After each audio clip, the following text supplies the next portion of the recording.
이제 변화와 다양성이라는 큰 텍스트 안에 그죠? 변화와 다양성이라고 하는 큰 텍스트 키워드 안에 우리가 배우는 부분이 있어요.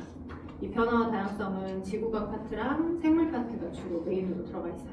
오케이. 그리고 이제 변화와 다양성에서 진짜 넘어가서 환경과 에너지라고 하는 단어가 있죠. 이 환경과 에너지는 화학적인 내용 요소를 많이 포함하고 있어요. 근데 이제 고1 1학기 때 배웠던 우리 이제 막 주기율표 살짝 지난 시간에 선생님이 이제 수업 시간에 언급해줬잖아.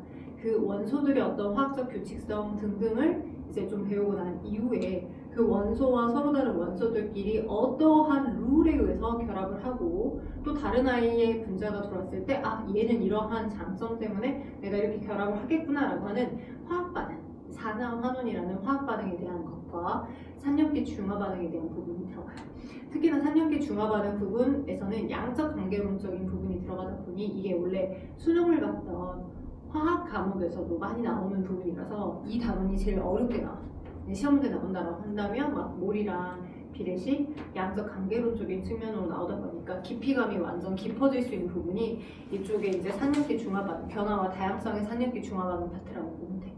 그리고 이제 환경과 에너지에서는 내가 이제 헛소리하고 있었구나. 두 번째 환경과 에너지에서는 생물과 환경이랑 생태계 평형이랑 지구 환경 변화와 인간 생활에서 나오잖아. 이 파트가 생물과 환경 부분은 주로 식물이 어떤 식의 적응을 해갖고 동물도 어떤 식의 온도에 따른 적응을 해가서 진화를 해왔는지에 대한 실제적인 부분이다라고 보면 될 것 같아.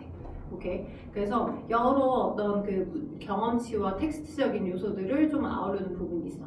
그래서 이걸 구분할 수 있어요. 아, 온도 때문에 식물이 이렇게 됐구나. 아니면 물 때문에 식물들이 이렇게 또는 동물들이 이렇게 적응을 했구나. 라고 하는 큰 맥락을 조금 판단해야 되는 부분으로 나오고 생각보다 여기도 생명과학 원하고 연결된 단원들이다 보니까 어려운 내용의 요소들이 많이 아울러져 있어.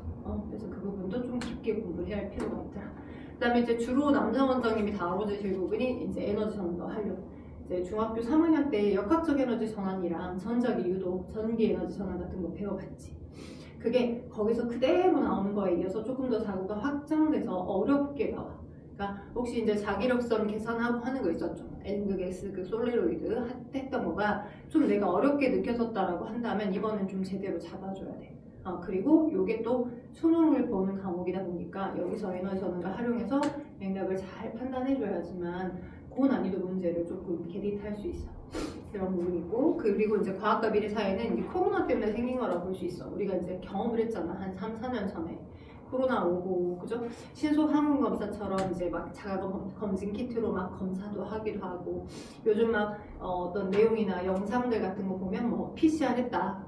이제 PCR 해가지고 용의자를 추정했다. 그리고 몇십 년 전에 미제 사건들도 이 PCR을 통해서 확인해냈다. 여기 이제 범죄를 추적했다라고 하는 과학 기술을 지금 현재 진행하고 있는 생명공학 기술에 대한 이제 장단점과 그리고 앞으로 우리가 로봇 사회 안에 있을 거잖아, 그지? 어저께도 선생님이 음식점 갔다는데 장덕동에 있는 음식점 서빙을 로봇들이 하더라고. 근데 이제 로봇이 뭐 조금 예전처럼 진화가 안 된 형태의 로봇이 아니라 그냥 로봇이 어느 정도의 무게를 인지해서 무게가 있는 곳에 가서 이제 그 테이블에 있는 사람들이 내릴 거 아니야, 그지? 서빙 해주는 사람들이 내 인건비를 좀 줄이고, 그러니까 걔네들이 내리면 알아서 그냥 뭐 버튼을 눌렀다 그것도 아니고 그냥 무게가 가벼워지니까 자동으로 알아서 다시 회귀돼서 가더라고. 그만큼 이제 예전에는 조금 뭔가 버튼을 눌러야지만 야 너 꺼져 이렇게 돼가지고 이렇게 갔던 거에 비하면 얘도 업그레이드 되고 있는 상태인 거죠. 그러한 과학기술의 미래에 우리가 어떤 식으로 조금 이제 쟁점에 대한 연습과 준비를 해야 할지에 대한 논의 부분이 있어요. 물론 3단원에 해당하는 부분은 그렇게 많이 양을 굉장히 디테일하게 두어서 오랜 시간 설명할 건덕지는 많이는 없을 것 같아. 근데 그 앞부분 거에 해당하는 1단원, 2단원 부분이 설명해줘야 될 내용 요소들이 좀 많은 편이긴 해. 근데 이제 준비할 건 다 준비해 가는 것이 제일 중요하니까. 그래서 오늘은 자, 어디를 먼저 배울 거냐면 생물 파트를 먼저 배울게. 그리고 생물과 이제 지구과학이 좀 연결이 되어 있다 보니까 생물적인 내용 요소를 먼저 다루고 난 다음, 그리고 나서 지구과학에 대한 지질세의 변화도 선생님 시간에 좀 다룰 수 있도록 해볼게요. 그래서 18쪽입니다. 18쪽, 18쪽 가볼까요? 미안하다. 나 한 번만. 선물이 나와가지고.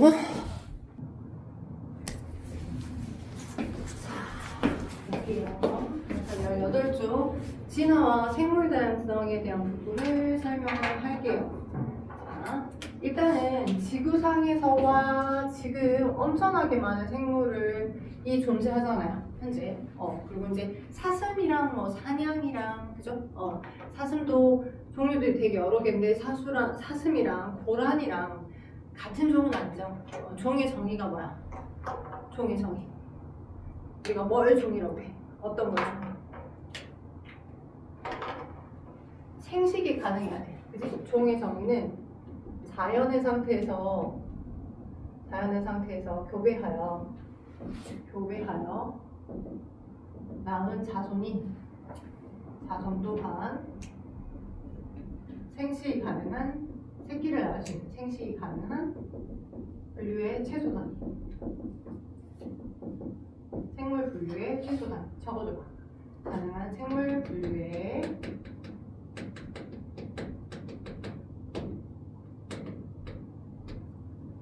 우리는 그걸 종이라고 해. 생물 분류의 최소 단위를 종. 자, 뉴스나 이런 거에서 봐본 적 있을 거야. 이거 암사자랑 수토랑이의 정자와 암사자의 난자를 인위적으로 수정을 시킨 거지. 수정을 시켜서 대리모에 해당하는 뭐 암사자에게 이 수정란을 주입을 시켜가지고 태어나게 한 형태입니다. 그쵸? 오케이? 왜냐하면 호랑이하고 사자는 종 자체가 달라서 자연의 상태에서 교미가 불가능해. 오케이? 뭐 둘이 같이 뭐 예를 들어서 눈이 맞았다라고 하더라도 둘의 염색체의 개수도 서로 다르고, 그러니까 생세포들끼리가 만났다라고 하더라도 이 점점 정상적으로 수정란이 된다라고 하는 확률이 높지 않거든요. 오케이? 그래서 이걸 실험실에서 인위적으로 이런 이제 난자만 과배란을 유도시켜서 얻어내고 정자를 얻어내가지고 이제 과배란 시킨 형태들을 실험실에서 얻어내서 이렇게 태어나게 한 거죠. 얘와 비슷한 게 뭐예요? 노새죠. 그래 당나귀랑 말. 이 둘은 종 자체가 달라요. 근데 이와 비슷한 방법으로 해서 태어나게 한 게 노새인데 이 노새가 여러 노새들이 있어요. 그럼 노새와 노새들이 있는데 이 노새와 노새들끼리가 자연의 상태에서 교배가 가능하냐고? 안 되죠. 자연의 상태에서 교배를 하지 못하고 얘도 그러니까 이 자체로 그냥 그 다음 자손을 자연스럽게 태어나게 할 수가 없어. 그러니까 이 세대로 끝이야. 종을 이어나갈 수가 없거든요. 오케이? 이건 이제 인간이 인위적으로 뭔가의 생명공학적 연구를 통해서 만들어낸 것뿐이죠. 그래서 분류의 최소 단위, 생물 분류의 최소 단위는 종이라고 하여 자연 상태에서 태어난 자손도 자연스럽게 자연의 상태에서 교배가 가능한 형태를 우리가 종이라고 합니다. 그래서 이렇게 종을 정의를 내려놨었고 이 종이 되게 지구상에서 엄청나게 다양한데 관찰을 해봤더니 사슴도 초식동물이고 그죠? 그다음에 고라니도 초식동물이야. 근데 기린도 초식동물이거든. 근데 기린은 되게 희한하게 목의 길이가 길잖아. 그치? 그래서 이제 어느 정도 좀 되게 과학자들이 궁금했어. 도대체 똑같은 초식동물인 것 같은데 이렇게 자연의 상태에서 종이 다양해질 수 있었던 원동력 그게 뭐였을까?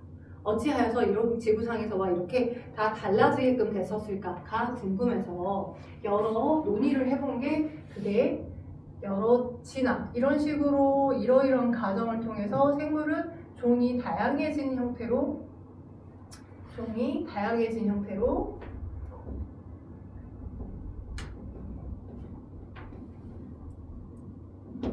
이걸 이론화시켜서 설명한 걸 우린 진화설이라고 합니다. 오케이? 이론화시켜서 이러이러한 형태로 이제 달라져 왔을 것 같아라고 하는 걸 이론화시켜서 그 각각들의 이론들이 뭐 여러 진화설들이 있어요. 오케이? 거기서 보면 다윈의 자연 선택설이라고 해서 18쪽 아래쪽에 맨 먼저 나와요.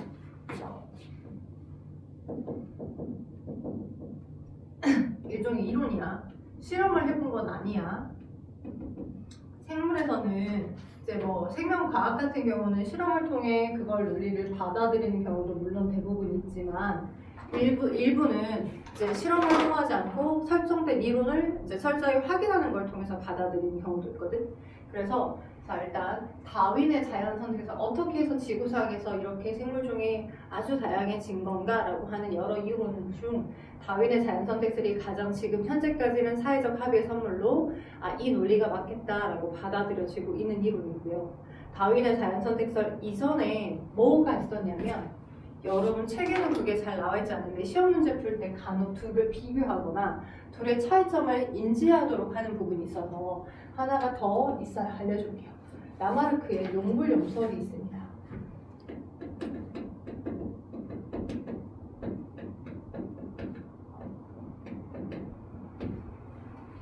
오케이, 라마르크의 용불용설.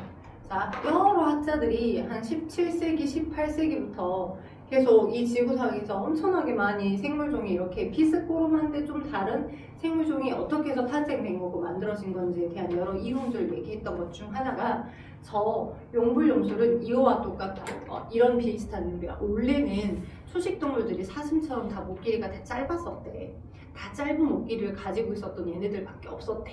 그러니까 이제 본인들이 나름의 이론을 설파를 한 거죠. 그러니까 다 짧았을 건데 어떤 특정 기린 중에 하나가 아마 위쪽에 있는 잎을 따먹으려고, 왜냐면 아래쪽에는 잎들이 대부분 키들이 다 났기 때문에 잎들을 다 먹어버렸어. 먹이감을 굶어 죽을 거 아니야. 배고파서 뒤질 거 아니야. 그러면 안 되니까 거기서 조금 힘을 세서 막 열심히 노력해가지고 위쪽 지역에는 잎을 따먹어야만 내가 생존할 수 있기 때문에 막 먹으려고 노력을 했기 때문에 목의 길이가 길어져서 그렇게 얻어진 이 목 길이가 길어진 형질이 살아남았고, 그지?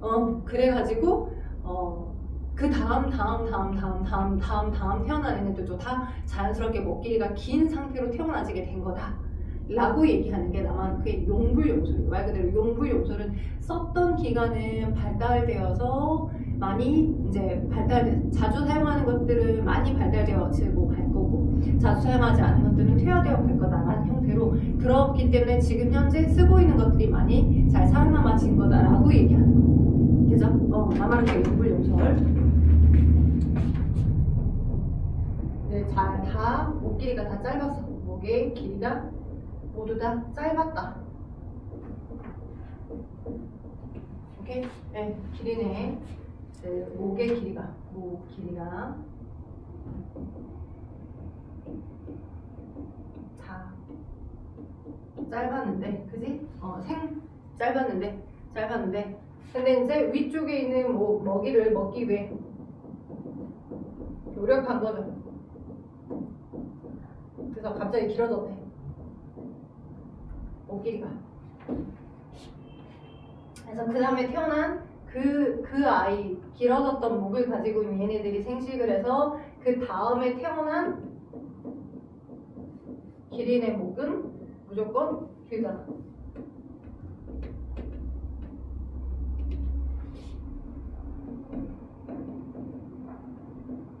획득해서 형질을 얻어냈다라고도 표현합니다. 먹이를 먹기 위해서 노력했더니 그 노력했던 형태들이 그 다음에도 유전이 되더라. 이거거든, 쉽게 말하면. 이제 이때 당시는 거의 지금 현재 16에서 17세기쯤이었거든. 16에서 17세기, 16에서 18세기. 아직 유전학이 제대로 정립되기 전이야. 어떻게 해서 엄마 아빠의 형질이 자손에게 전달이 되고 그 세포 속에, 핵 속에 무엇이 들어있어서 그 다음 자손에게 가고 거기에 있던 정보가 어떤 식으로 발현되는지 유전학이 아직 정립되기 전이야. 다윈도 라마르크 때 유전학이 정립되기 전. 그래서 그냥 어떠한 생각에 해당하는 사고로, 이론으로만 싸바 맞는 말 같아 이렇게 된 거지. 근데 이제 가만히 생각을 해봤더니 과학자들이 지금 얘를 받아들일 수 있을까 없을까? 지금 실제 이 진화라고 하는 형태들, 이 진화라고 하는 생물학적 어떤 유전적 개념으로 얘를 받아들일 수 있을까 없을까? 없기 때문에 선생님이 얘기하는 거겠죠. 왜 없냐면 봐봐, 예를 들어서 쌍꺼풀, 그지? 쌍꺼풀, 우리 획득 형질이라고 하는 걸 쌍꺼풀이라고 하자. 선생님이 지금 쌍꺼풀이 없어요. 그죠? 쌍꺼풀이라고 하는 건 엄마하고 아빠 쌍꺼풀 유전자를 갖고 있냐 갖고 있지 않냐 그것이 영향을 좀 주죠. 그죠? 그래서 우리 엄마가 아빠가 쌍꺼풀이 없어요. 물론 이제 엄마는 획득 형질을 한 거죠. 이제 성형외과에 가가지고 수술해서 쌍꺼풀이 있으시거든요. 우리 아빠도 그때 당시엔 쌍꺼풀이 없어가지고 성형을 하셨었어. 근데 두 분이 겉보기에는 지금 쌍꺼풀이 있어 보여. 근데 그게 실제 유전적인 정보를 갖고 있어가지고 쌍꺼풀을 얻은 게 아니잖아. 획득된 형질인 거지. 후천적으로 찢어가지고. 그지? 근데 그게 그 다음 자손에게 가겠냐고. 유전자 자체에서 그게 없는데. 그치? 그래서 얘는 획득 형질이 마치 유전되는 것처럼 설명했기 때문에 지금은 받아들일 수가 없는 지나서 이론인 거야. 됐죠? 획득 형질이 마치 유전되는 것처럼 얘기했기 때문에. 근데 실제 획득 형질은 유전이 되지 않죠.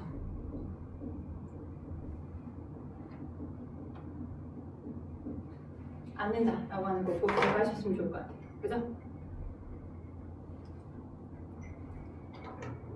그래서 지금 좀 더 드라마틱하게 그리고 이 사람 말이 맞는 것 같아요 라고 받아들인 개념은 다윈이 어떻게 한 거야? 종의 기원이라고 하는 책이 있어. 다윈의 저서야. 뭐 이렇게 종의 기원이라는 여러 뭐 그걸 번안한 또 다른 뭐 소설이나 여러 다양한 형태들이 있을 건데 그때 당시 다윈은 갈라파고스라고 하는 섬을 몇 년 동안 계속 이제 막 이렇게 항해를 하면서 돌아다니면서 스케치북에다가 일일이 그 특정 섬에 어떤 생물들이 다음날 또 다음날 또 다음날 시간 간격으로 똑같이 어떤 모습으로 달라져 가는지를 꽤 오랜 시간 동안 관찰해서 누적을 해놨어. 오케이? 그래서 그렇게 누적된 정보로부터 이제 누적된 정보였기 때문에 아주 많은 관찰 사실로부터 이런 걸 얻어낸 거죠. 그런 걸 어떤 연구 방법이라고 해요. 자, 이런 예를 들어서 이것도 간혹가다 시험 문제 많이 나오니까 물어보는 거야. 자, 뭐 이쪽 연못에 오리가 살았어. 이렇게 물갈퀴를 가지고 있고 오리가 이렇게 그림이 진짜 못 그린다고 오리인지 공룡인지 모르겠지만 아무튼 오리가 살았어. 근데 오리의 날개 색깔이 되게 하얗대. 이제 엄마 오리, 네, 뭐 아빠 오리 이렇게 살려대. 새끼 오리 이렇게 살았어. 오리. 근데 이제 날개 색깔이 다 하얗더라. 여기 한 10마리를 보고서 오리라고 생각되는 부리 모양을 가지고 있는 얘네들의 10마리가 날개 색깔이 다 하얗네. 날개색이 하얘요. 오리라고 하는 생물 중은 날개 색깔이 모두 다 하얗다라고 결론을 내리는 거. 이게 무슨 방법이야? 이게 귀납적 방법이야. 아주 많은 관찰 사실로부터 오리는 날개색이 다 하얗구나 라고 하는 이론을 얘기하는 거죠. 그렇죠? 그렇지만 이 귀납적 방법, 아주 많은 관찰 사실로부터 어떤 특정 이론을 만들어내는 귀납적 방법은 한계가 있겠습니까? 없겠습니까? 있죠. 청동오리 알죠? 날개 색깔이 잿빛인 거. 그지? 여 위치에 청동오리가 갑자기 날아와. 근데 부리 모양은 다 오리야. 그 다음에 발갈퀴도 다 오리거든. 싹 다 오리인데 그지? 날개 색깔만 흰색이 아니거든. 회색이거든. 그지? 그래서 모든이라고 하는 거를 쉽게 단정하기가 어렵죠. 왜요? 아주 많이 관찰했다라고 하더라도 이 많은 관찰 사실로부터 일반화를 시키긴 했지만 많으니 모든이 될 수는 없잖아. 귀납작은. 근데 아주 오래전은 실험을 해서 뭔가 이론을 가설을 세우고 그 가설에 알맞게끔 뭔가를 했던 시대가 아니기 때문에 아주 오래전에는 대부분 귀납적 연구 방법들도 이렇게 이론들을 많이 주장을 하긴 했어. 그래서 다윈도 마찬가지, 다윈의 종의 기운도 귀납적인 연구 방법에 의해서 세팅을 해놓은 거야. 귀납적 연구 방법으로 세팅을 해놓은 거. 그래서 갈라파고스 군도를 오랫동안 꽤 이제 다니면서 많은 얘네들의 종의 모습들을 그림으로 그리고 스케치를 막 남겨가지고 막 봐봤더니 뭔가 그 공통된 룰이 있어 보였어. 그래서 그 룰을 어떻게 얘기했냐면 자, 그걸 이제 기린에 빗대어서 기린의 목이 이제 보통 초식 동물들은 목 길이가 다 짧았는데 목 길이가 긴 기린이 탄생될 수 있는 배경으로 그걸 이렇게 이제 갈라파고스 군도에 있는 얘네들을 연구를 해가지고 이런 식으로 이제 얘기를 하게 된 거죠. 어떤 식으로 얘기를 하게 됐냐면 처음에 내가 관찰해봤더니 원래 자 목의 길이가 이제 엄마 아빠가 있는데 엄마 아빠가 자손을 되게 많이 낳더라고. 엄마 기린, 아빠 기린이 자손을 엄청 많이 낳았어. 자손을 많이 낳더라. 그걸 우리는 과잉 생산이라는 표현을 써. 과잉 생산. 그래서 뭔가 먹잇감이 어느 정도 있는 상태에서 엄마 아빠가 열심히 자손을 증식시켜서 얘들 되게 많이 태어나게 했어. 근데 많이 태어나게 한 상태 안에서 이제 태어난 자손들을 보니까 엄마 아빠의 목의 길이가 다 짧았던 것도 아닌데, 그지? 엄마 아빠를 안 닮은 목 길이가 짧은 거, 목 길이가 중간 놈인 놈, 목 길이가 긴 놈인 거, 막 다양하게 태어나더라고. 오케이? 내가 관찰을 해봤더니 실제 엄마 아빠가 똑같은데 그 똑같은 엄마 아빠 밑에서 태어난 자손들의 어떠한 형질들이 다 달랐다는 걸 바위는 봤거든. 왜? 관찰했던 값이니까. 그지? 자, 여기서 이제 형질이라는 키워드가 나오는데 형질에 대한 설명을 해줄게. 형질. 자, 형질이라고 하는 건 우리 중3 때 뭐 배웠어? 그거 배웠었어. 중3 때 유전 배우면서, 멘델의 유전 배우면서 멘델의 완두콩의 모양이 둥그냐, 완두콩 모양이 뭐 주름지냐, 색깔이 황색이냐, 녹색이냐 이렇게 설명했던 거 있었잖아. 그지? 그러니까 개체가 가지는 눈에 보이는, 겉으로 보이는 형태들을 그대로 읽어준 거. 쌍꺼풀이 있어요, 보조개가 있어요, 머리 색깔이 뭐 검은색이에요, 아니 피부색이 조금 더 하얘요, 그다음에 뭐 이렇게 이마선이 M자예요, 아니면 일자예요. 눈에 보이는 걸 그대로 읽어준 건 그건 표현형이라고 해. 표현형이고, 완두콩 모양에 대해서 둥글다, 주름지다, 완두콩 색깔에 대해서 황색이다, 녹색이다 이렇게 얘기하는 개체가 가지는 하나하나의 특성, 그거를 형질이라고 한다. 개체가 가지는 각각의 특성. 예를 들자면 완두콩 모양이 어때요? 색깔이 어때요? 뭐 이런 거. 오케이? 이걸 형질이라고 하는데, 자, 엄청 엄마 아빠가 그 얘네들 되게 많이 태어나게끔 과잉 생산했어. 근데 과잉 생산한 거 안에 이유는 모르겠는데 내가 실제 관찰해보니까, 다윈이 갈라파고스 군주에서 관찰해보니까 엄마 아빠를 똑따로 하는 건 아니더라고. 우리도 봐봐. 엄마 아빠가 키가 작은데 키가 작은 엄마 아빠 밑에서 막 엄마 아빠가 막 노력해서 그런지 어쩐지 몰라 키 큰 자식들도 있잖아요. 그죠? 형질의 차이가 있잖아요. 그죠? 엄마 아빠를 닮긴 했는데 오묘하게 약간 안 닮은 애들도 있고, 혈액형도 엄마가 A형이고 아빠가 B형인데 자식은 O형이 태어날 수도 있었잖아요. 이렇게 이 과잉 생산한 얘네들 사이에서 개체 간에 한 명 간에 이유를 설명할 수는 없지만 변이가 있더라고. 과잉 생산했고, 그들 사이에서 개체 간의 변이가 있었고, 그 개체 간의 변이가 있는 것 안에서, 자, 어때? 공간은 제한되어 있어. 오케이? 공간은 제한되어 있는데 그 제한된 공간 안에서 이제 엄청 자손들을 많이 낳고, 이 집안에서도 많이 낳고, 저 집안에서도 많이 낳고, 저 집안에서도 되게 많이 나면 새끼들이 많이 태어났겠죠. 그들이 이제 살려면 많이 먹잇감을 뜯어 먹겠죠. 뜯어 먹을 건데 그 뜯어 먹을 수 있는 먹잇감 안에는 한계가 있잖아. 이 토양을 계속 넓혀주고 있는 상황이 아닌 상태에서, 내 영역을 넓히고 있는 상태가 아닌 상태에서 이제 먹잇감은 제한이 되어 있는데 그들끼리 경쟁을 할 거 아니야. 그지? 그러니까 목 길이가 짧은 놈은 짧은 지역에 해당하는 것들만 먹을 수밖에 없어. 그런다고 해서 뭐 목 길이가 긴 놈한테 올라타가지고 막 먹을 수 있어. 그러지도 않아. 오케이? 그러다 보니까 뭘 하게 되더라고. 먹이 경쟁을 하게 되더라고. 제한된 장소에서 제공된 먹이 경쟁. 먹이 경쟁을 하다가 목 길이가 짧은 아이는 그지? 제한되어 있죠. 먹이감을 먹을 수 있는 게, 그지? 근데 목 길이가 긴 아이는 제한적이지 않아, 그지? 그래서 높은 곳, 중간 위치, 뭐 짧은 위치 다 퍼먹을 수 있거든. 오케이? 그러다 보니 생존에 유리했던 게 얘겠어. 길이가 긴 놈, 그지? 목의 길이가 긴 아이, 얘가 오히려 생존에 유리하죠. 그래서 요 과잉 생산 개체 변이를 하는 것 상태에 먹이 경쟁을 하게 되고, 그 먹이 경쟁하는 그 환경 상황에서 생존에 유리한 형질을 가진 목 길이가 긴 자손이, 그지? 생존에 유리한 살아남게 되는 거죠. 적자가 생존하다. 적자를 다른 말로 강자라고 합니다. 생존에 유리한 형질을 가진, 그지? 그 환경에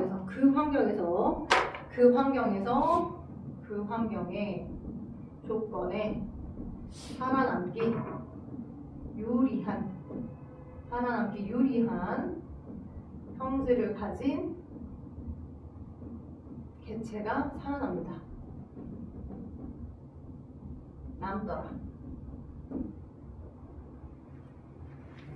오케이? 살아남기 유리한 형질을 가진 개체가 살아났다. 그래서 적자가 생겨나게 되고 그 살아남아있던 형질을 갖는 얘네들이 계속 새끼를 낳겠죠. 생식을 하겠죠. 이제 얘네들끼리 계속 생식해, 또 생식해, 새끼나 또 생식해, 살아남아있는 애들이 생식해.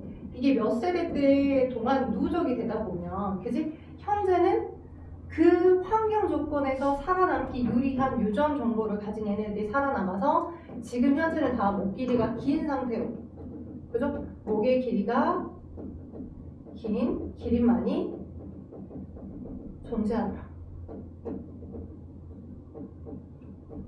이렇게 이론을 얘기하고 있는 것이 다윈의 자연선택설이에요. 그래서 19쪽 책 그림 보아하니, 그지?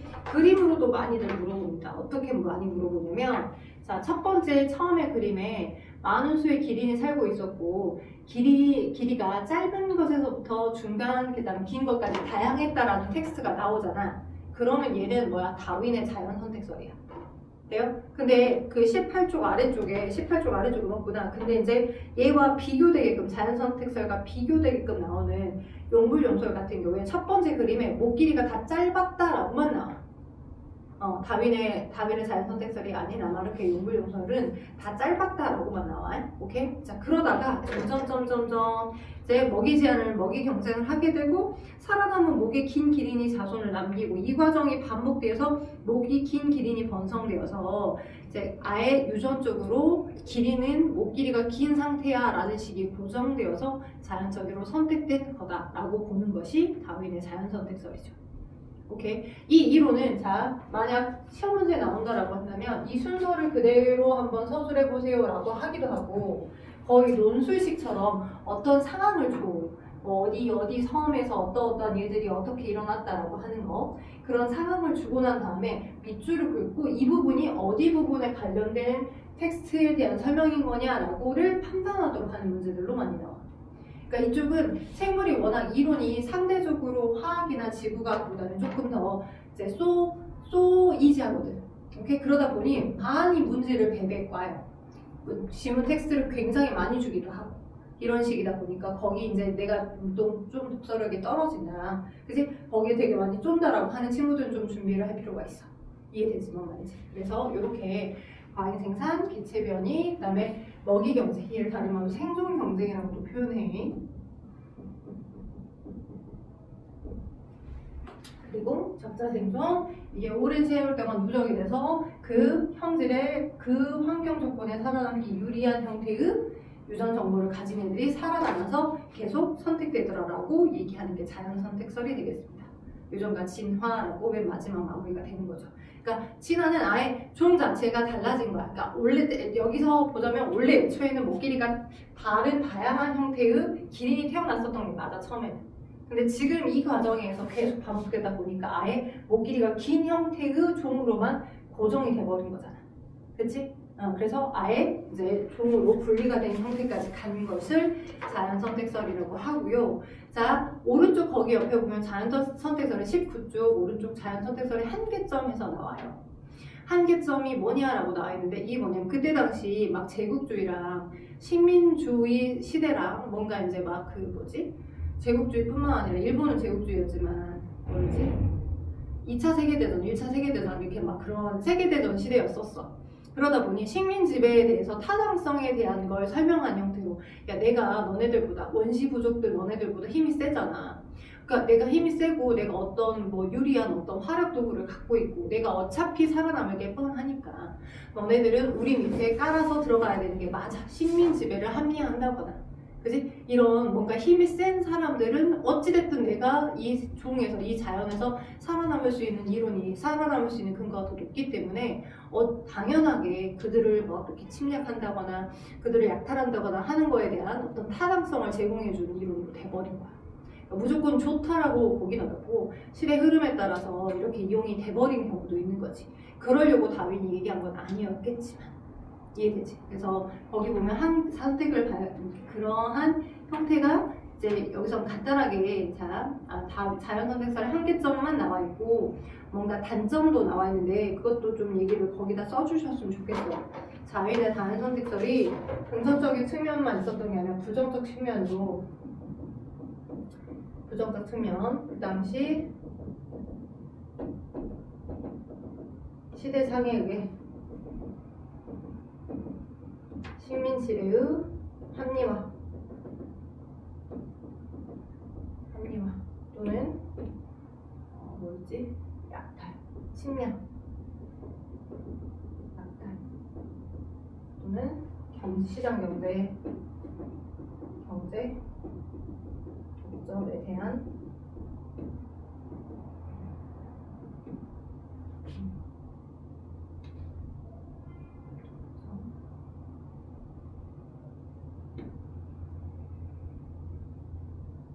강의성 으로 사용되기도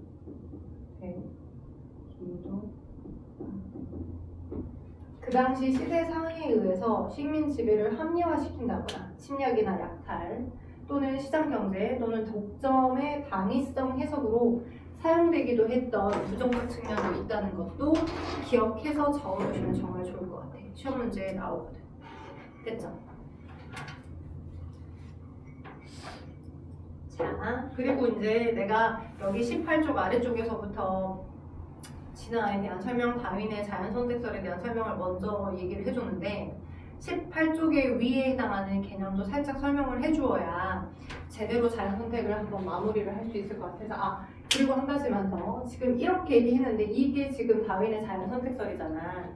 근데 그 중에서 아까도 얘기했던 것처럼 그 다윈의 자연선택설이 이제 이론이 나 이런 이론으로 설명할 거야 라고 딱 얘기했을 때 당시에 유전학이라고 하는 게 정립되기 이전이라고 했잖아. 그러니까 제대로 뭐 세포 속에 핵 속에 DNA라고 하는 존재가 있고 그 DNA가 그 다음 세포로 체세포 분열이나 생세포 분열을 통해서 간다라고 하는 걸 몰랐을 때야. 그냥 겉으로 보이는 것으로만 다 판단했을 때이기 때문에 유전학이 정립되기 이전이기 때문에 이 사람들이 이거 이론을 듣고서 야 근데 엄마 아빠가 원래 목 길이가 짧았는데 또는 엄마 아빠의 목 길이가 아빠는 목 길이가 중간 엄마는 목 길이가 짧았어. 근데 엄마 아빠를 안 닮은 이렇게 형들이 다 다른 개체가 어떻게 해서 태어나? 너 이거 설명 좀 해봐봐. 근데 제가 봤다고요. 제가 봤기 때문에 그게 가능한 것 같더라고요. 아니 근데 어떻게 그럴 수 있어? 불가능한 것 같은데 말이 안 돼. 엄마 아빠를 무조건 닮아야지. 이렇게 된 거야. 그러니까 관찰을 했는데 관찰에 의해서만 이제 얘기를 한 이 개체변이 그러면 어떻게 해서 개체변이가 태어난 거야? 엄마 아빠를 어떻게 해서 안 닮게 태어나? 다 엄마 아빠를 무조건 닮아야지 라고 하는 그걸 설명하지 못했던 이제 뭔가의 한계가 있었어. 왜 유전학이 정립되기 전이라. 근데 우리는 어느 정도 지금 현재 받아들였기 때문에 알고 있죠. 엄마 아빠가 둥근 완두콩이었고 그죠? 둥근 완두콩 밑에서 주름진 완두콩이 태어난다는 것도 알고 있죠. 근데 그게 돌연변이가 아니라는 것도 알잖아요. 그래서 겉으로 보이는 게 다가 아니잖아. A형하고 B형이 결혼해서 O형이 태어날 수 있다는 것도 우리가 배워서 알잖아요. 유전학이 이미 정립된 상태로 우리가 그걸 받아들였기 때문에. 근데 이때 당시에는 유전학이 정립되기 이전이기 때문에 내가 봤다고 막 이렇게 된 거죠. 본 게 내가 맞는 것 같다고 내가 제대로 그렸다고 이렇게 했지만 뭔가 그걸 제대로 논리적으로 설명을 못하던 한계가 있더라. 그죠? 유전학이 정립되기 전이라. 이유를 설명하지 못했던 한계가 있었어요. 왜? 유전학이 정립되기 전이니까요. 어렵지 않죠? 근데 우리는 이미 어느 정도 받아들여서 알고 있기 때문에 변이와 개체들의 변이 그걸 그것들을 다 이해할 수 있을 것 같아요. 이것도 알고 계세요. 다음에는 그러한 이유 때문에 유전학이 적 이유를 설명하지 못해서 한계를 갖고 있다. 자, 그럼 이쪽 한쪽을 지워보고, 그죠? 연구용설은 이런 거였고, 지워보고, 이제 그렇다면 거기 18쪽 윗부분을 설명하고, 현지에게 이제 문제를 풀어볼 시간도 살짝 줄 거고, 볼게요. 그러면 18쪽 보니까, 자, 우리가 변이의 개념을 좀 정립할 필요가 있습니다. 변이. 자, 변이는 개체 간의 형질의 차이를 변이라고 해. 개체 간. 또 사람이라고 하는 생물 중에 똑같은데 나는 키가 크고 너는 키가 작고. 그죠? 이런 차이를 말해. 그래서 같은 종의 개체 사이에서 나타나는, 당연히 같은 종이어야 되겠지. 같은 종의 개체 사이에서, 개체는 너, 나, 개체 사이에서 일어나는 형제 차이, 개체 사이에서 일어나는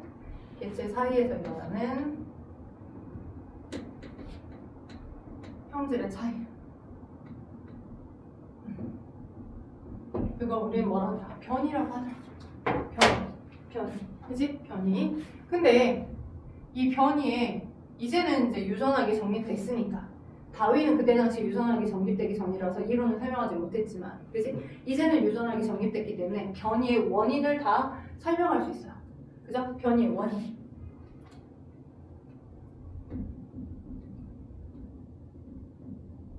두 가지가 있죠. 그죠?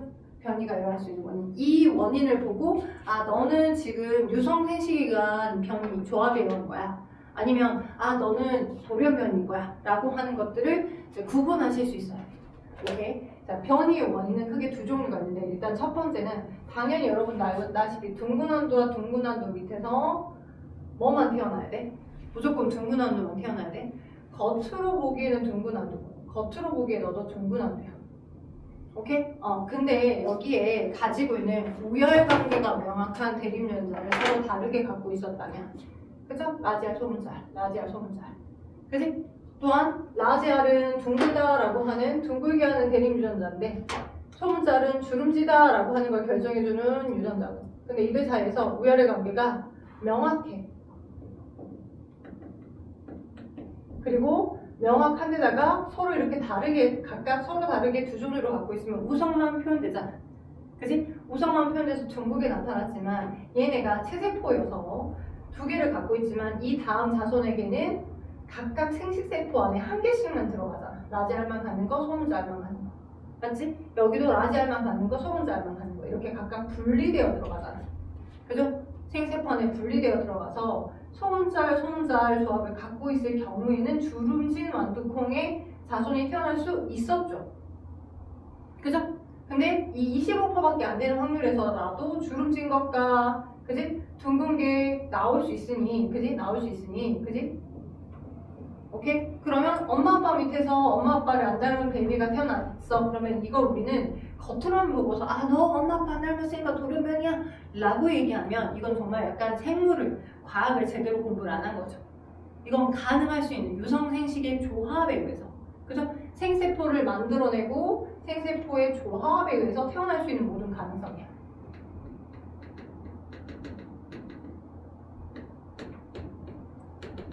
그래서 생세포의 조합에 의해서 태어날 수 있는 가능성을 우리는 유성생식에 의한, 그치? 생세포의 다양한 조합이라고 하여 두 번째로 설명에 나와 있어요.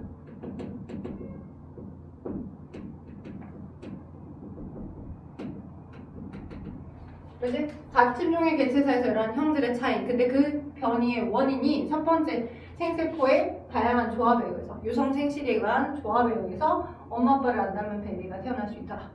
오케이? 자, 근데 아예 두 번째로는, 자, 변이가, 그러니까 얘한테는 돌연변이라고 하는 명칭을 쓰면 안 돼. 얘는 돌연변이가 아니야. 정확하게 말한 돌연변이 뭐냐면 두 번째, 암세포 같은 것들이 돌연변이야. 암세포 같은 것들. 자, 돌연변이는 뭐냐면 DNA에 원래 정해져 있는 유전 정보가 있었어. 이제 고일 통합을 하면서 배울 거야. 선생님한테 나한테 배울 건데, 여기 보시게 되면 핵속이 있고, 핵속에 유전 정보들이 이렇게 있어. 오케이? 얘를 우린 DNA라고 해. 이중 나성구조의 DNA. 그리고 여기에 정해져 있는 유전 정보들이 있었어. ATGC 정해져 있는 유전 정보들이 있었어. ATGC 이렇게 정해진 유전 정보들 조각들을 갖고 있었단 말이야. 돼요? 오케이? 정해진 유전 정보의 조각들을 가지고 있었었는데 얘가 뭔가 복제하는 과정에서는 똑같이 카피가 되면 상관이 없는데, 그지? 내 몸속에 얘와 흡사한, 얘가 실제는 얘가 아닌 얘와 흡사한 다른 입자를 많이 먹어서 갖고 있어. 오케이? 얘가 이런 ATGC라고 하는 일종의 정해져 있는 암호 명령어들로 똑같이 복제가 돼야 하는데 내 몸속에 이 C와 유사한 다른 화합물들을 많이 갖고 있어. 이걸 돌연변이 유발원이라고 해. 엄마들이 탄 거 먹지 마라 하는 게 그런 이유야. 탄물질 같은 경우들은 화학물질인데 걔네들 우리 몸에서 막 대사에서 쪼개져서 소화돼가지고 없애는 그런 능력을 많이 갖고 있지 않아, 우리 몸 자체가. 근데 그게 많이 쌓여있다 보면 많이 쌓여있다 보면 걔네들이 우리 세포의 핵 속에 있는 이 염기, 특정 염기와 유사하여서 화학적 구조가 유사하여서 얘가 카피가 될 때 똑같이 얘가 들어와야 되는 탄물질로 딱 들어와 버려. 그럼 정보가 비어져 버리는 거거든. 네? 그래서 얘 ATG가 뭐 1번 아미노산을 지정하고 있었고 얘가 원래는 1번 아미노산을 오게끔 명령을 준 거야. 1번이라는 아미노산. 그 다음에 또 3개 덩어리씩 의미 있는 아미노산을 지정하거든. 그러면 CGC는 10번 아미노산 오라고 지정을 하고 있었거든. 그럼 그 정해져 있는 아미노산 명령어의 순서에 알맞게끔 필요한 효소들이 만들어지는 거야. 또 배워, 1학기 때 또 배워. 이렇게 되는데 탄물질이 들어와서 그지? 내 인체에 그런 돌연변이를 일으킬 수 있는 유발 물질이 많고 또는 탄물질뿐만 아니라 이런 게 돌연변이 유발 원인데 뭐 자외선이나 우리 방사능이 피폭 때문에 위험하다라고 하는 게 이런 거야. 이 방사능이 피폭돼가지고 이런 화학적인 조성 원래 있었던 내 거에 제로에 해당하는 그런 화학적 조성을 다 바꿔버리는 거지. 그럼 얘가 똑같이 카피가 될 때 제대로 카피가 되지 못하면 정보가 틀어져 버려서 제대로 된 효소나 단백질을 만들어내지 못하는 거지. 되죠. 그래서 자 지금 1번이 이렇게 있는데 예를 들어서 얘가 C가 와야 되는데 탄물질 다른 게 들어오고 GC 이렇게 돼버려. GC 여기가 뭐 그 다음에 뭐 A였었다라고 하면 얘가 건너뛰어져 버리고 여기가 지금 얘가 이제 없으니까 건너뛰어져 버리고 얘는 무시가 된 채로 이 GCA라고 하는 다른 정보가 오게 돼버린 거야. 원래는 1번하고 10번이라는 아미노산이 와서 뭔가가 만들어진 정보였었다고 한다면 1번하고 얘가 뭐 20번짜리 아미노산이 나와서 전혀 다른 정보가 만들어져 버린 거지. 이렇게 이런 식으로 형질의 차이가 나타나는 이유를 그걸 돌연변이라고 해. DNA상 거기 써져 있어. DNA 유전 정보가 거기 표 2번에 유전적 차이의 원인이라고 하여 자, DNA 유전 정보가 달라져 부모에게 어떤 형질이 자존이 나타나는 현상으로서 그지? 자, 이런 걸 돌연변이라고 한다고. 원인은 뭐라고? 돌연변이 유발원, 그지? 유발원에 노출되어 유전 정보가 유전자가 달라진 거죠. 그지? 그래서 아예 유전자가 달라지니까 형질의 차이가 나타나는 거지. 차이로까지 나타나지. 오케이? 그걸 돌연변이라고 합니다. 그래서 여러 지금 오른쪽에 나와 있던 부분들 변이가 나타나는 과정에서 나오고 있어. 그러니까 이 변이가 나타나는 이유를 크게 비유전적 과정 또는 유전적 과정 이렇게 표현하기도 해요. 거기 지금 18쪽 오른쪽 위에 플러스 강의 한번 봐보면 비유전적 변이, 그죠? 변이는 이제 개체 간 형질의 차이를 변이라고 하니까. 그래서 막 내가 뭘 했어? 운동을 겁나 했어. 테니스를 겁나 쳤어. 안 치다가 테니스를 겁나 치니까 자 그런데 오른손잡이다 보니까 오른손 테니스만 많이 친 거야. 그래서 오른손 전완근만 겁나 두꺼워진 거야 상태야. 왼손하고 오른손이 다르게. 그러면 내 형질의 차이가 나타난 거죠. 그죠? 이것도 변이죠. 근데 얘는 내가 막 유전적인 어떤 소양에 의해서 바뀐 게 아니라 비유전적인 상태로 만들어진 형질의 차이 변이가 되는 거지. 그리고 자, 근데 그런 것이 마치 유전되는 것처럼 표현을 한 게 아까 누구였어? 라마르크의 용불용솔이 마치 획득된 형질이 그지? 내가 수천적으로 얻어진 노력에 의해서 얻어진 형질이 그 다음으로 간다라고 보는 거지. 근데 실제는 그렇지 않잖아. 유전 정보가 가야 되는 게 맞는 거니까.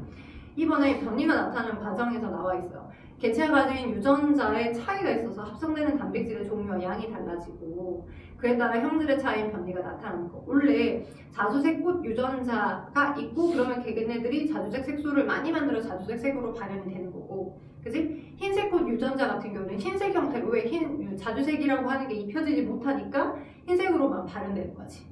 돼요? 이렇게 유전자의 실제적인 거에 의해서 형질의 차이가 나타나는 게 맞아. 유전자가 단백질을 결정하고 그 단백질의 활동에 의해서 변이가 나타나는 거거든. 개체의 형질의 차이가. 그런데 유전자가 달라지게 되면 아예 형질이 달라지게 되는 거니까 근본적인 건 유전자의 차이거든. 그리고 또 유전자의 차이한 것들로 뭐에 의해서 감수분열에 의한 생세포의 조합에 의해서도 엄마 아빠를 안 닮은 형태처럼 나타나기도 하더라. 그것도 변이의 원인이다. 맞죠? 자, 그러면 선생님이 조금 더 디테일한 거를 좀 자연선택설을 예를 들어서 조금 더 설명을 해줄 건데요. 그 부분을 한번 먼저 해보고 잠깐 시작. 19쪽 1, 2번 한번 해보고 잠깐 시작.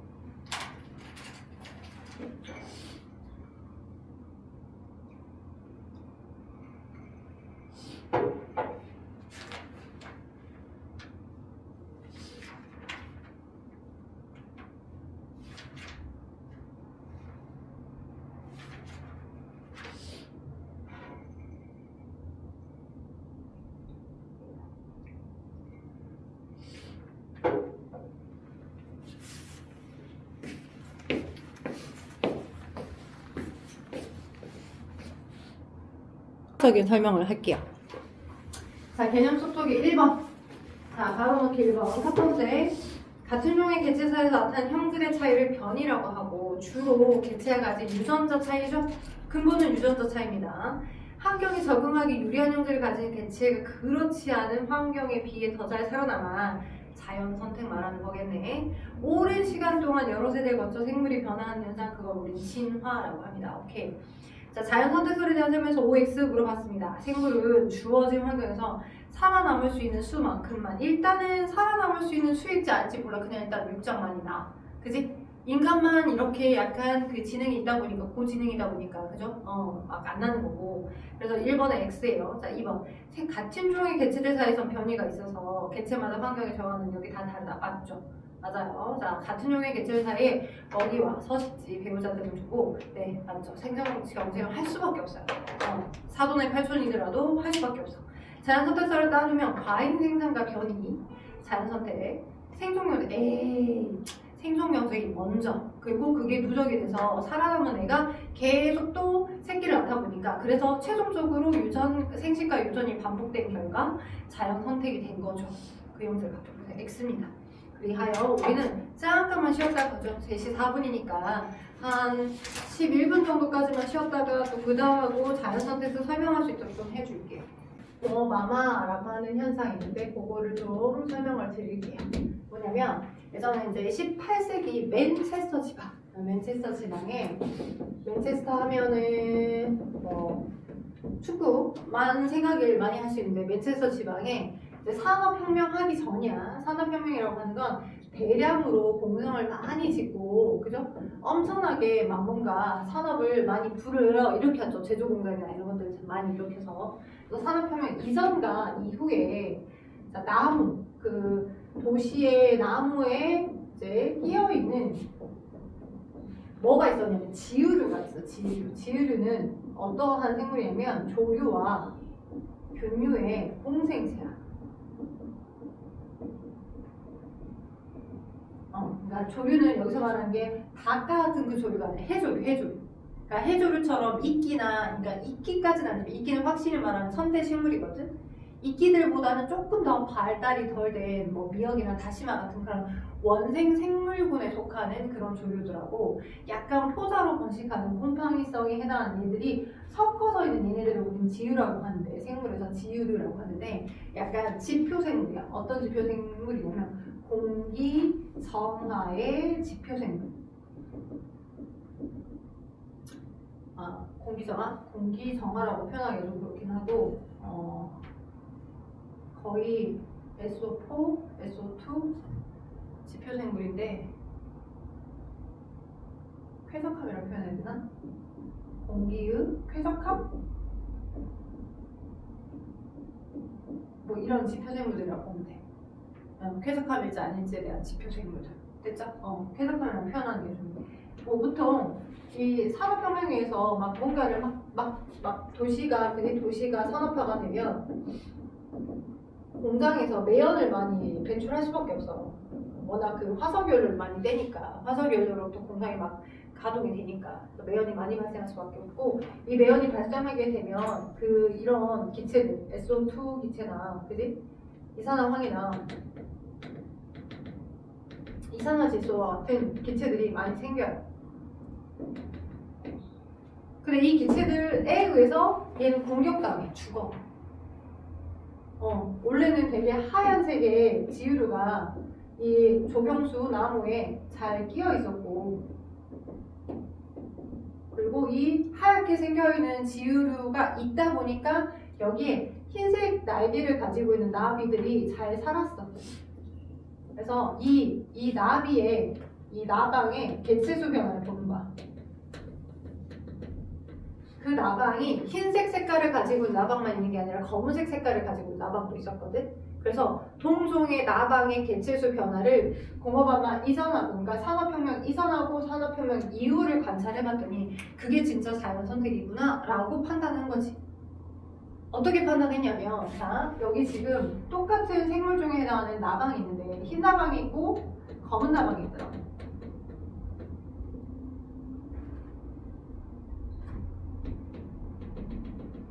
흰 나방이 있고 검은 나방이 있더라고. 오케이? 똑같은 생물 중에. 근데 이 공업화가 일어나기 전, 즉 산업혁명이 일어나기 전에는 오히려 흰 나방의 개체수가 제일 많았어. 근데 검은 나방은 지유류가 이렇게 하얗게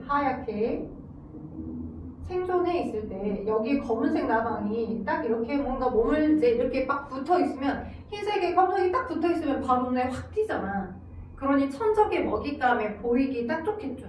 그래서 천적이 훅 지나가다가 내 먹잇감에다 착착착 먹어버리니 돼요? 그 환경 조건에서 생존에 유리하지 못해. 검은 나방은 누가 더 생존에 유리한 거야? 흰색이 보호색으로 더 잘 지유류가 많이 존재하고 있었을 때니까 지유류에 의해서 많이 살아남아 있어서, 그죠?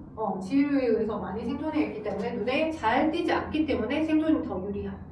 됐죠? 근데 이제 얘가 산업혁명을 하고 지유류라고 하는 것 자체가 이 이산화황이나 이산화 질소에 의해서 지유류가 다 죽어버려요. 나무에 얘네들이 조경수 나무에 있었는데 이 나무의 지유류들이 대부분 다 생존하지 못하고 많이 죽어버리게 되는 환경이 되어버린 거지. 그리고 나방은 똑같이 존재하고 있었고, 흰색 나방이든 검은색이든. 그러면 시간이 지나면 지날수록 어떠한 나방의 개체수가 산업혁명 이후에는 더 많이 존재하겠어. 환경이 달라졌기 때문에. 그치? 검은 나방이 더 많이 생존하게 되고 흰 나방은 오히려 더 갑툭튀로 더 눈에 잘 튈 거잖아. 그치? 그래서 매나, 그치? 다른 포식자의 먹잇감으로 더 잘 튀어서, 눈에 잘 튀어서 훨씬 더 검은 나방의 개체수가 늘어나게 되더라. 환경이 달라졌으니. 그치? 그 환경 조건에 생존에 유리한 형질을 가진 얘네가 살아남아서 그 다음으로 더 잘 전달되더라 라고 하는 거를 설명할 수 있는 게 이겁니다. 공업화만 기억하시기 딱 좋겠죠. 오케이. 자, 그래서 이것도 이 자연선택설이라고 하는 것도 지유류의 특징까지도 좀 가져가셨으면 좋겠어요.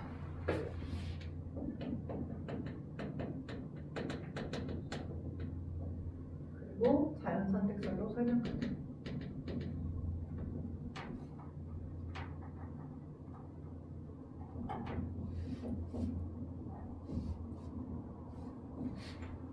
됐죠? 오케이. 자, 그리고 18쪽 오른쪽에 보게 되면 거기 막 자연선택 일어나는 과정에서 막 웹툰처럼, 그죠? 자, 지금 막 뭐가 있었어? 벌레가 있었어. 같은 종의 생물 무리에 다양한 형태를 가진 녹색 애기, 파란색 애기, 그죠? 근데 이제 녹색 아이들은, 녹색 잎 사이에서 녹색 애벌레들은 눈에 잘 띄지 않아. 근데 파란색 애벌레 눈에 잘 띄잖아. 그러니까 포식자 눈에 잘 먹혀서 이제 많이 생존할 수가 없고, 오히려 녹색이 보호색을 띠니까 살아남기 유리하겠죠.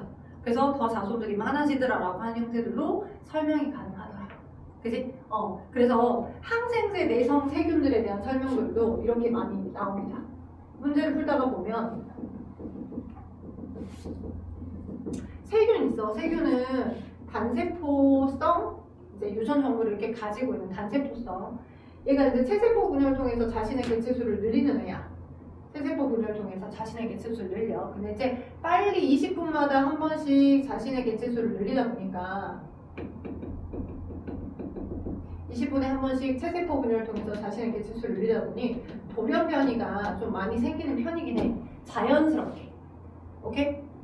그러니까 뭔가 외부 환경 조건에 항생제라고 하는 게 막 제공을 받아서 거기에 살아남으려고 내가 어떤 돌연 변이가 생긴 게 아니고, 언제든지 돌연 변이는 뭔가 자신의 유전 정보를 빨리 카피하는 과정에서, 또는 아까도 내가 탄물질 얘기한 것처럼, 그죠? 그러한 돌연 변이 유발원이 많이 노출되어 있다거나, 그래도 돌연변이가 생기고요. 돌연변이 유발론에 노출되어 있지 않다 하더라도 뭔가 나의 유전 정보를 빨리 카피해서 새세포 분열하는 과정에서는 일을 빨리 진행하다 보면 내 원래 정보와 똑같지 않은 실수가 생길 수 있다.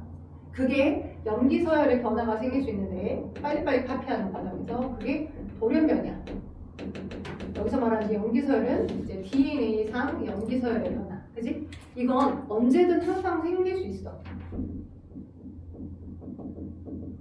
누군가에 의해서 돌연변이 유발론에 노출돼서 더욱 그럴 수 있지만 막 체세포 분열을 빨리 하는 이런 단세포 생물들에서는 언제든 항상 생길 수 있는 일이야. 그러다 보니까 자 처음에 어떤 형태의 이제 세균들만 있었냐면 뒤에 이제 문제에서도 그런 거 비슷하게 나오거든. 여기는 그런 문제가 없나 보다. 여기 있나 보다. 원래는 이렇게 항생제 내성이 없는 형태의 유전 정보만 갖고 있는 얘네들이었었어. 근데 이제 뭐 몇 세대 지나다 보니까 여기는 지금 항생제의 저항 유전자가 없는 개체. 항생제가 뭐야? 세균을 죽이는 물질이야. 이 세균 자체를 죽이는 물질인 거야. 항생제. 선생님 항생제가 뭐예요? 물어볼까 봐서. 항생제라고 하는 건 뭐냐면 원래 세균들이 동물세포, 식물세포와 다르게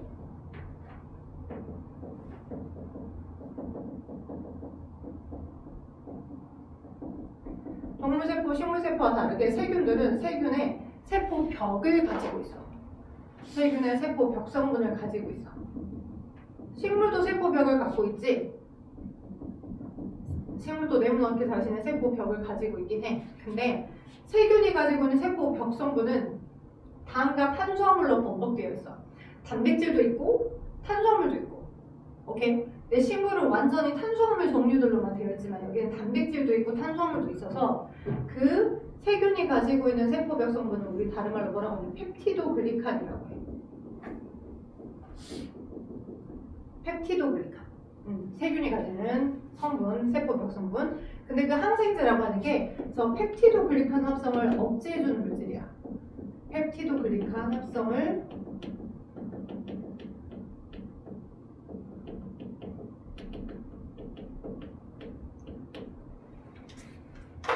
펩티도글리칸의 합성을 억제해주는 물질이야. 그러니까 항생제가 들어오게 되면 쉽게 말하면 펩티도글리칸에 구멍을 낸다거나 펩티도글리칸이 완성되지 못하도록 해주는 형태의 물질이다 보니 막 세균 자체가 한 개 세포가 두 개 세포, 두 개가 네 개로 막 세포 분열했다 하더라도 마지막 최종적으로 세포벽이 완성이 되지 못해. 이 세균들의 세포벽이 완성이 되지 못한 자신의 어떤 형태가 유지되지 못해서 살아남아 있을 수가 없는 거지. 그게 항생제야. 오케이? 그러니까 항생제가 들어오면 내 몸에 항생제가 들어오면 동물이나 식물 세포들은 공격당하지 않아. 왜냐면 저 펩티도글리칸이라고 하는 건 동물 세포나 식물 세포는 안 갖고 있거든. 그러니까 내 세포는 손상당하지 않으면서 내 몸에 증식되고 있는 세균들의 세포벽만 공격을 해서 야 뒤져 이렇게 해주는 거지.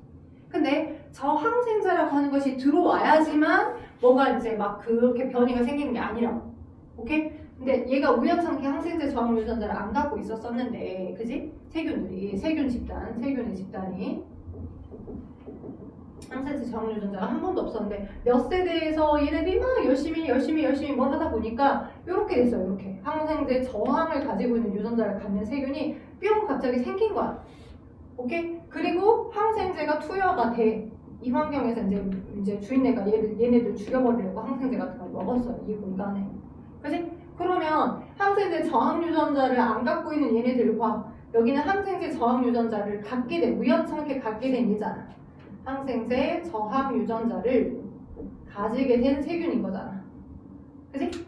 오케이? 세균의 집단. 오케이? 누군가의 노력에 의해서 생기는 게 아니라 그냥 어쩌다 보니 자연스럽게 생긴 거라고. 이 항생제 저항 유전자가. 돌연변이에 의해서. 그러니까 이때 일어난 게 뭐야? 이때. 이 빨간색 여기 봐봐. 이게 뭐야? 자연선택이야? 아니지? 이 과정은 뭐야? 네 글자로. 돌연변이야. 돌연변이. 그지? 돌연변이. 만약 이제 첫 번째 그림이든 두 번째 그림이든 그림에 변화가 없어. 그럼 돌연변이가 안 생긴 거고. 그죠?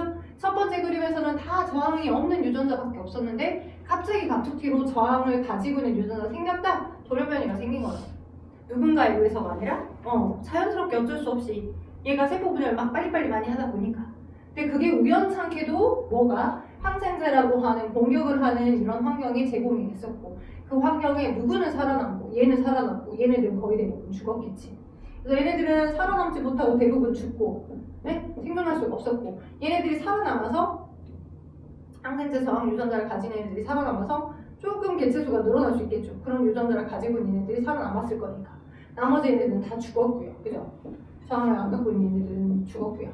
그래서 또 시간이 지나다 보니 얘네들이 더 개체수가 많아져서 항생제 저항 유전자를 가지는 세균들의 집단으로 변모가 되더라고요. 여기까지 전체 흐름이 자연 선택이 되겠죠. 맞죠? 됐죠? 생존에 그 주어진 환경 조건에 생존에 유리한 형질을 가진 유전자, 생존에 유리한 유전자에 의해서 살아남아서 그죠? 네, 그래서 이 환경 조건에서 환경 변화에 생존에 유리한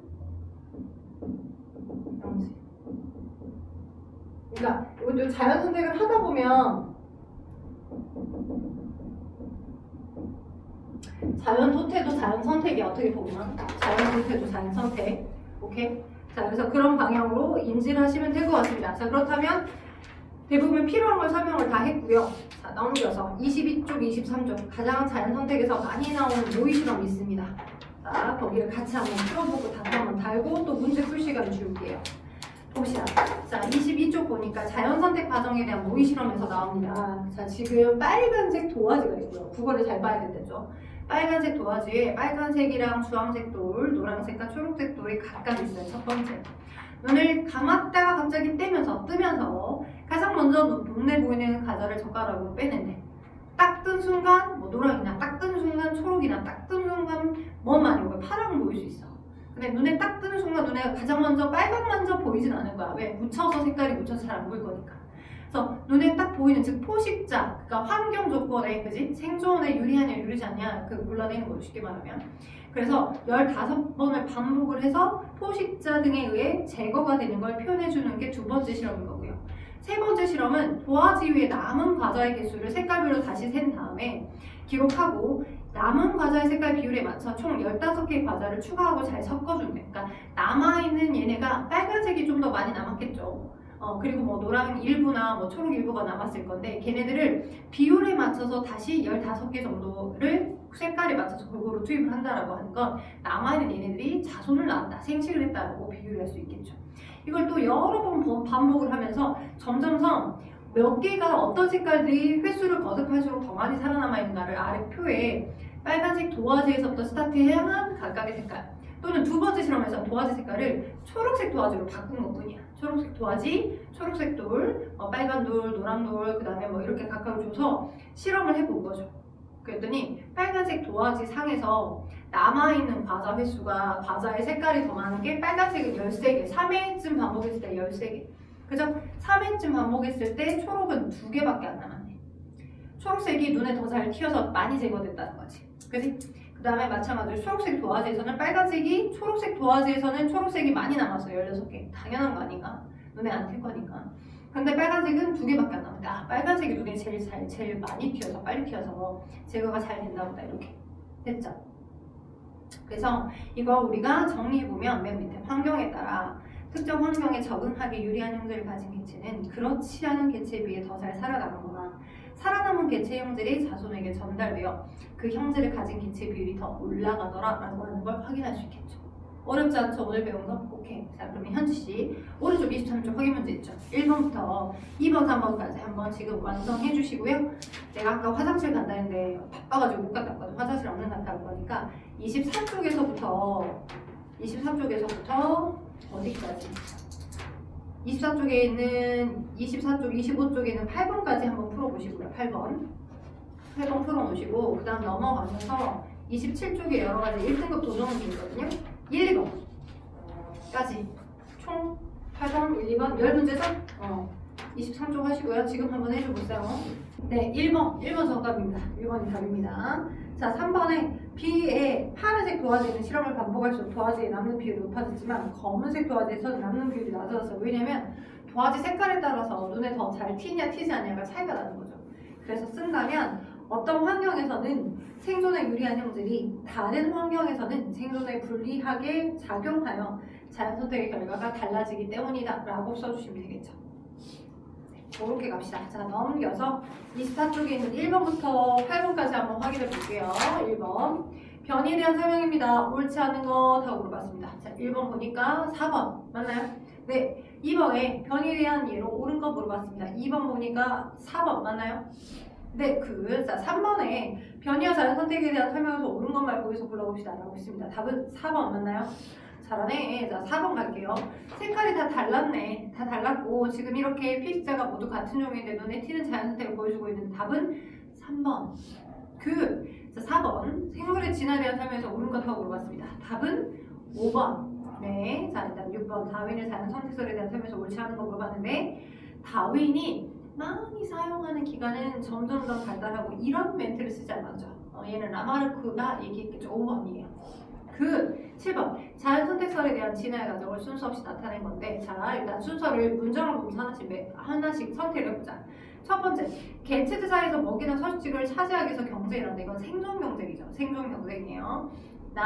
생물은 주어진 환경에 살아남을 수 있는 것보다 많은 수의 자손인데 과잉 생산 그리고 변이. 그 다음에 환경에 적응하기 유리한 자연 선택이고요. 라는 생존 경쟁에서 살아남은 개체가 생존에 유리한 형질을 자손에게 전달하는 유전과 진화입니다. 그리하여 우리는 순서를 어떻게 잡을 수 있다? 나가 제일 먼저. 그래서 나, 가, 다, 라 이렇게 되겠죠. 오케이, 나가, 나라. 자, 8번. 기린의 맨 앞을 보시고, 그지? 얘가 다윈의 자연 선택설에 대한 건지, 아니면 용불용설에 대한 건지 먼저 판가름을 하셔라 라고 했어요. 근데 기린의 목 길이는 짧은 것부터 긴 것부터까지 다양했다라고 하면 다윈의 자연 선택설 얘기가 되겠죠. 기억하고 니은이 맞겠죠. 3번입니다. 디귿은 왜 틀리냐? 목이 긴 기린이 목이 짧은 기린보다 번식 능력이 뛰어나서 얘가 번식 능력이 뛰어나서가 아니라 그죠? 먹이를 더 먹기에 유리했었고 뭐 이런 멘트가 들어가야 되겠지. 따라서 답은 3번만 기억. 넘겨요. 자, 일단 1번 갈게요. 1등급 문제 1등급 도전해봅시다. 무당벌레의 딱지 날개 무늬와 색깔을 나타냈다. 자, 날개 색깔과 무늬는 당연히 유전자에서 결정이 되는 걸 건데, 자, 기억. 변이는 개체가 환경에 적응하는 능력에 영향을 준다. 변이는 개체가 환경에 적응하는 능력에 영향을 준다. 맞다. 이 무당벌레의 딱지날개 무늬와 색이 다양한 것은 개체마다 가진 유전자가 다르게 유전자를 서로 다양하게 다 갖고 있었겠죠. 맞습니다. 자, 그 다음에 3번 유성생 시기와 생세포 조합을 통해 이것도 가능한 변이의 조합이다라고 했었죠. 그래서 답은 5번. 자, 2번 갈게요. 한 종으로 이루어진 어떤 세균 집단의 진화 과정인데 기억하고 니는 항생제 A에 저항이 없는 세균과 저항이 있는 세균이다. 자, 설명했다시피 갑툭튀로 먼저 툭 나오는 건 돌연변이. 그죠? 돌연변이는 언제나 일어날 수 있어. 뭐 환경 조건이 환경의 변화가 일어나야지만 돌연변이가 생기는 게 아니라 언제든지 일어날 수 있어. 돌연변이가 일어나서 항생제를 지속적으로 사용한 결과 항생제의 저항을 가지고 있는 세균이 더 살아남게 된 거죠. 그래서 니은은 저항성이 있는 세균인 거죠. 자, 그래서 기억 맞고요. 기억은 저항성이 없는 거, 니은은 저항성이 있는 거. 그래서 기억 맞고 니은 가에서 나의 돌연변이에 의해서 생물 다양성이 증가했다. 생물 다양성은 뭐 유전적 다양성, 종 다양성, 생태계 다양성 세 가지가 있거든요. 여튼 있는 거 없는 거 두 가지가 서로 새로 생긴 거잖아. 더 다양해진 거니까 증가한 거지 감소가 아니지. 그래서 니은 틀리고요. 나가에서 항생제에 저항성 있는 세균이 자연스럽게 맞죠. 답은 3번입니다. 잘하네. 자, 넘겨서 자 우리 숙제 내줄게요. 29쪽 한번 나와요. 29쪽. 중간원 문제가 나오는데 이제 여기가 생물하고 지구과학이 서로 믹스가 되어 있는 건데 중간원 문제의 정도의 수준은 시험에만 나온 형태입니다. 따라서 여기 지금 10번, 29쪽에 10번에서부터 30쪽에 14번이거든요. 하나, 둘, 셋, 넷, 다섯 개가 숙제입니다. 근데 지금 해주고 확인하고 가는 숙제가 없긴 한데 지금 들어보나요?